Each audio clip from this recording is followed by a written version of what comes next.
Welcome friends, and welcome back to Katie's Camp Kitchen. Today we're actually in the camper. It's time to start camping season finally. Today we're making an Apple Galette. This actually was going to be a video for a month ago, but this happened on March 14th, which is Pi Day. So today we're going to celebrate Pi Day plus 1 month. First thing I'm going to do is to peel some apples. I'm using Honeycrisp apples. And I'm going to slice them in fairly thin slices. We're going to use a little bit of sugar, and we will also add a pinch of salt and a little bit of cinnamon. We're going to be using a pre-made pie crust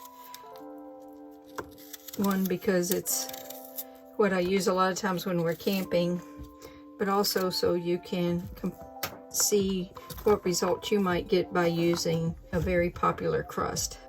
I actually like to make my own pie crust many times, and maybe I'll make that in the future. Leave me a comment if you'd like to see me make a super flaky crust. Galette is a French word meaning flat pastry. They can be either sweet or savory. Here's a chart showing the different kinds of apples and their uses. So you can look at this chart and maybe pick out an apple that you might like in your pie and use one of those. Here's my pie plate. You may recognize this. This is actually an old Corning pie plate. I like using these because they actually cook very similarly to cast iron, and this lid that I've been using to put the trimmings on and the extra apples actually will fit this pie lid and this 2.5 quart mixing bowl. I'm gonna use one of these crusts. It's a very common crust in the United States.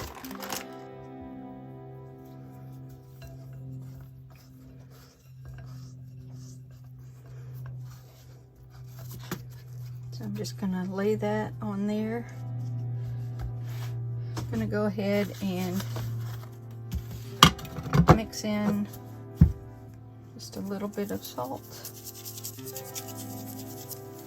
That actually enhances the flavor unless you're sensitive to salt.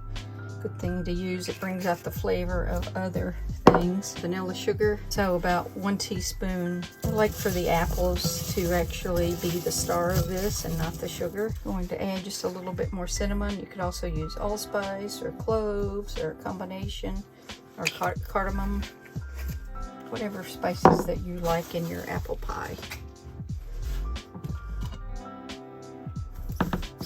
I think that looks like enough apples. That's about 3 of those medium to small apples. The recipe will be in the video description box, and here is a copy of the recipe that you can snapshot. This is meant to be very rustic, and that's how it looks. I'm just going to put this in the refrigerator for a few minutes while I get the Coleman Camp Oven going. I'm going to go ahead and light the stove so I can get the camp oven going.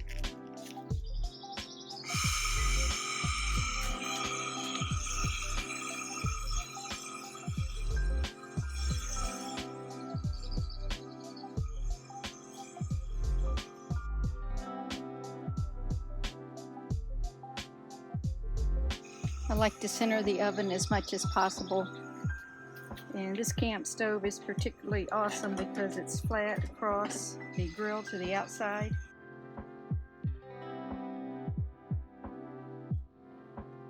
Just to show you what's inside the camp oven before it really gets going, I have a pizza stone down in the bottom to help distribute the heat and kind of even it out. You can use these without it, but I found that it really helped with the consistency of the stove. And in the back, I don't know if you can quite see it, I have a real oven thermometer. The thermometer here is good to be able to go between them, but it really is a heat indicator versus a real oven thermometer, but it is helpful. So we're just going to let that heat up for a few minutes. We'll watch the temperature climb. I'm going to try to get this oven to about 350.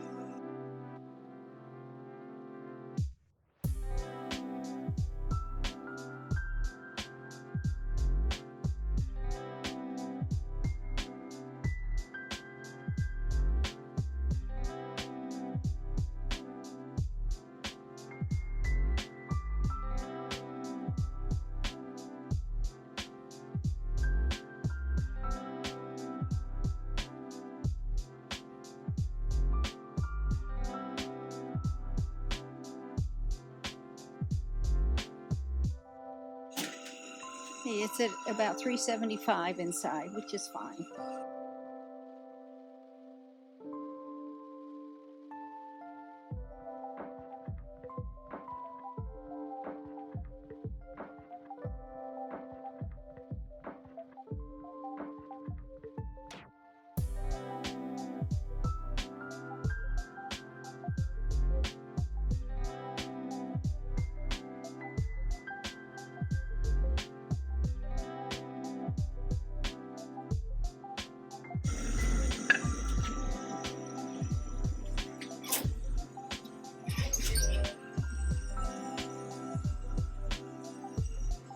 Temperature in the back is 425. This pie looks done to me. I'm going to just check it on the bottom. It's done, but not overdone. I checked the apples and they are still crunchy, but definitely soft. I like them a little bit crunchy soft. 425 degrees. And there is what the galette looks like. Very nice crust on the bottom. We have a golden crust on top, and it's crunchy. The apples are a little bit dry, so I could have added just a little bit of water, but I actually like mine quite crunchy. So you can also use apple pie or cherry pie filling for this and do it exactly the same way. It's the perfect size dessert. Let me know in the comments if you'd like for me to make a pizza in this, either frozen or homemade. In the next few weeks, I'll have some more videos out with the camp oven, including some hacks, modifications, and lots of graphs. Thanks so much for watching. Appreciate it if you'd leave a comment and like the video if you learned something new. Thanks so very much for watching, and we'll see you again very soon.